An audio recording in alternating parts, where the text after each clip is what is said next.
Check out the cart, folks. Get the bonus going shopping for stuff.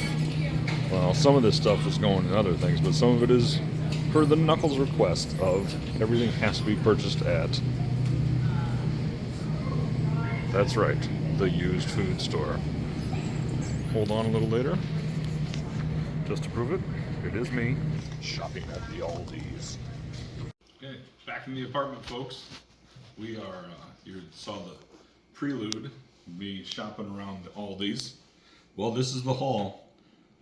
This is for the last video where we picked this video's meal based on what Red Green said. If you're following the channel a little bit, you know, at the end of this one, we're gonna have another quote, and first one in the comments tell me who said it, gets to pick the meal for the next old guy in a Blackstone. We were gonna do the Blackstone, but apparently 7-Eleven across the street doesn't have any LP, so we're gonna do a whole thing inside here in the apartment tonight. It's gonna be great because if you don't have cast iron outside, you can always have cast iron inside. Lodge, made in South Pittsburgh, Tennessee, something.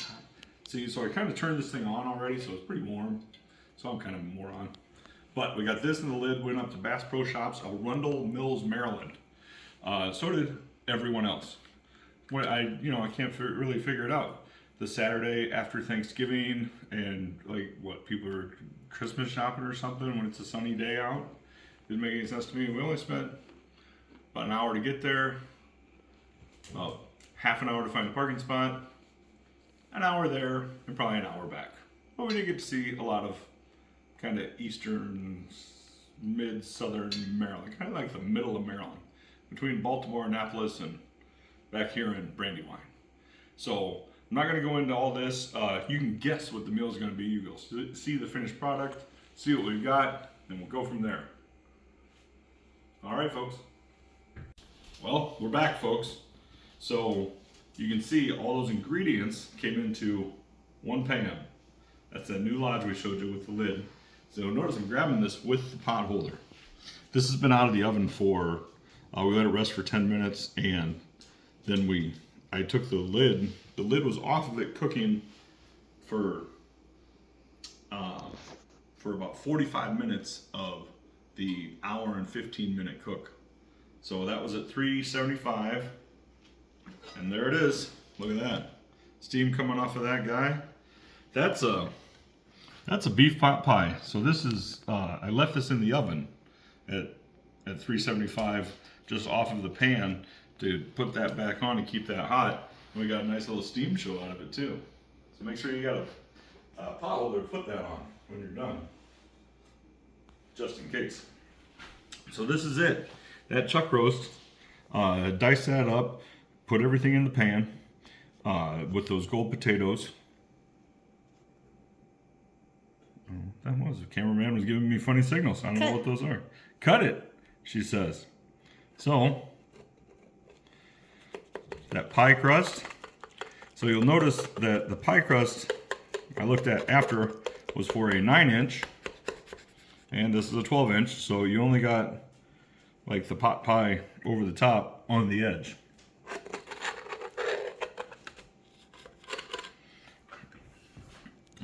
Future time now, these are all the ingredients per the winner of last week's contest of who said it.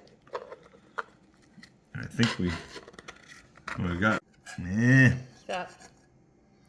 Never mind, you're good. Interesting. So the Lodge pan, if you cooked on these before, this is a brand new. Just bought it today, actually. So this spatula is way too big. Steam. Not bad. That's hot. So that's been out of the oven for half an hour, almost, I think. It sat uncovered for 10 minutes and then sat covered for 20 minutes or so. So still nice and really hot. Now, the layers are kind of hard to see. Don't know if we can do that. I'll put my glasses on for that. So on that bottom, got our crust layer. You can look under there. It did brown up, pretty thin on the crust. There's a layer of Havarti, the gold potatoes, the chuck roast diced up, and those canned carrots. I did not cook those with those. I just put them in and threw them on. Another layer of Havarti there. Asiago mixed through. Asiago on top of the crust. So we're going to give this a shot, see what it's like. Of course, you know, if you have been watching for a while and you revert back to last summer, we had a brisket bailout. Now this is fairly similar to that, but I made the crust for that one. And I think if doing this again, I would make my crust again, even if I had to buy all the ingredients at Aldi. So I'm getting the wrap it up sign. Let's see how this is. I had the good old solid Midwest just came out east. And that sticks to your ribs good right there. All right, you want the quote? Here's the quote. Getting to wrap it up. Just getting tired of holding the camera. I knew Jack Kennedy, I worked with Jack Kennedy, and you, sir, are no Jack Kennedy. Who said it? You get to pick the next meal. Good night, folks.